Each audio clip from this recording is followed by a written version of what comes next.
Sinungaling. Polluted source. Sa akin palagay dahil sinabi ko na sinungaling siya, hindi siya pwedeng pagkatiwalaan dahil wala naman talagang wala siya ebidensya.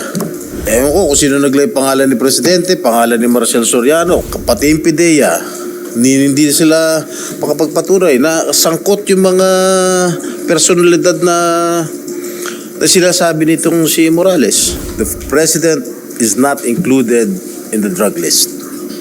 And even Marcial Soriano, hindi naman talaga hindi naman din siya sangkot sa sa illegal na droga.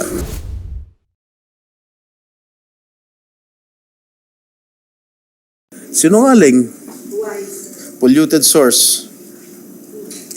Una-una, sinabi niya sa hearing na sinabit niya sa kanyang superior, si Francia.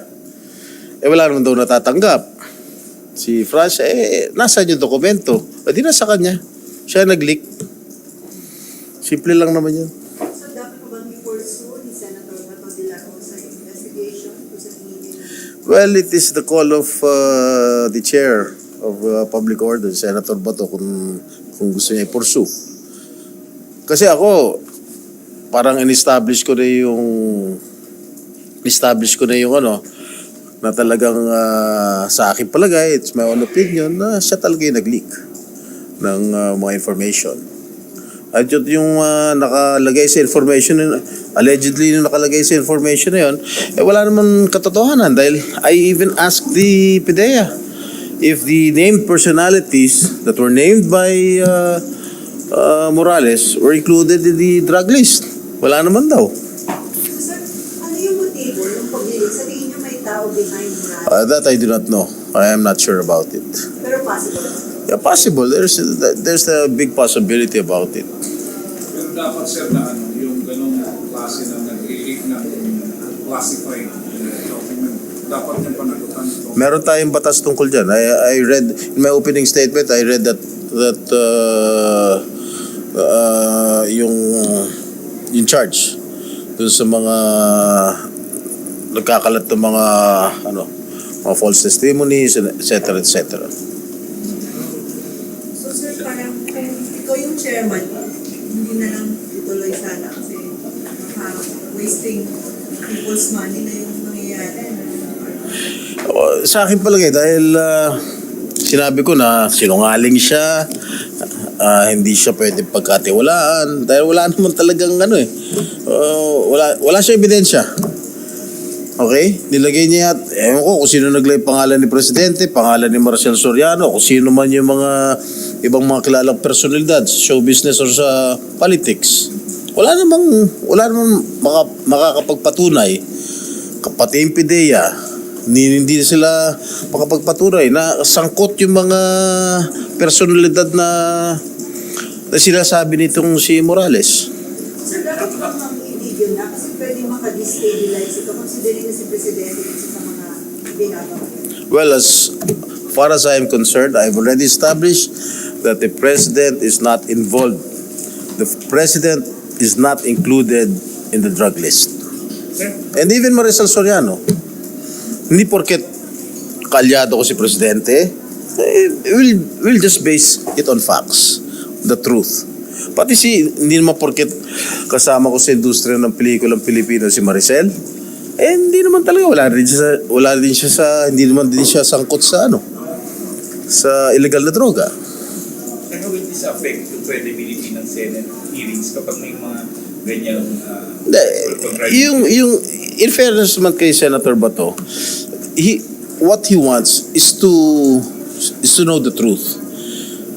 Yung buong katotohanan lang naman ang gusto niya. Wala naman siya pinapanigan with all due respect kay Senator Bato. Wala naman siya pinapanigan. Sir, pero nagagamit niya po ito sa politics kasi parang di ba sabi ko ni SP kahapon, pagka umattend kayo ng hearing ni Senator Risa, anti-Marcos na. Hindi, yun ang perception. Pero sa aking palagay, they are fair sa pag-imbestiga. Nakikita niyo naman sa pag-imbestiga ni Senator Bato, nila Senator Risa, fair and square naman. Fair level playing field. So, naniniwala kayo na not in aid of persecution. Ano? Naniniwala kayo doon na hindi in aid of persecution. Hindi naman. So, other issue, okay na ba sa inyo na Committee on Foreign Relations, hindi committee name ang president sa gentleman? Well, okay lang sa akin.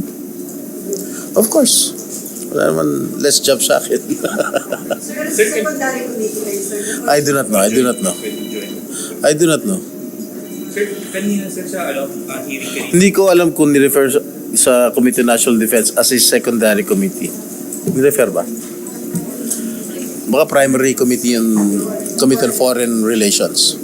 Sir, kanina sa hearing ni Sen. Risa sa Pogo, yung na-read down na Pogo Hub sa Bamban was being used then to conduct surveillance at nagagamit sa hacking ng government website. Well, I am not privy to it, but the information that reached my office is that the owner of the Pogo, the biggest Pogo yata in Banban Tarlac, is a politician. Kasi may information na yung UK Ministry of Defense na-hack din daw po ng Chinese government. Yung Yung UK Ministry of Defense na-hack daw po ng Chinese government. Di ba alarming kasi? Well, that is a cause for alarm dahil kung yung UK Defense Ministry na-hack pa kaya sa atin, baka there's also that possibility. I hope not. I hope that will not happen, but there's that possibility. Sir, are you interested to conduct a parallel investigation? Kasi mas security and defense na yun. Sa Doon sir, sa... gentleman's agreement? No sir, yung mga Pogo na gagamit din sa hacking and surveillance. No, pag na-refer na sa ibang komite, ayoko na makialam. Pero hindi mo to bro. Hindi, with all due respect, ayoko. Na-refer na sa ayoko nang sapawan pa sila. Okay?